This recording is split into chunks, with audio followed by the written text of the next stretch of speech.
Hello everyone, তোমরা সবাই কেমন আছো? আশা করি ভালো আছো। আমি অনেক ভালো আছি। তো আজকে আজকে নতুন ভিডিওতে তোমরা সবাই অনেক অনেক ওয়েলকাম আর অনেক ভালোবাসা।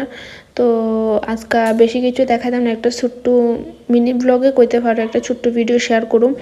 তো আমরা আজকে ম্যাঙ্গালোর থেকে ব্যাঙ্গালোরে যামোগা। তো এই তোমরা হোটেলের বাইরের সাইডটা যাওয়ানের ট্রেনে সব কিছু আমি শেয়ার করুম। তোমরা দেখতে থাকো ভিডিওটা, স্কিপ না করে সেরা। আর যদি ভালো লাগে অবশ্যই লাইক কমেন্ট শেয়ার করো, আর চ্যানেলটারও অবশ্যই সাবস্ক্রাইব করে যাও। আর যারা ফেসবুক পেজ থেকে দেখতেছো তারা আমার পেজটারও অবশ্যই ফলো করে যাও। আর যারা সবাই আমার ভালো ভালো কমেন্ট করে, অনেকে আমার সাজেস্ট করে কেমনে ভিডিও করো না করো, তারা অনেক অনেক অনেক থ্যাংক ইউ। তো তোমরা সবাই এমনি আমার পাশে থাকো, সাপোর্ট করো আমারে। তো তোমরা স্কিপ না করে আমার এই ছোট্ট আজকের ভিডিওটা দেখতে থাকো।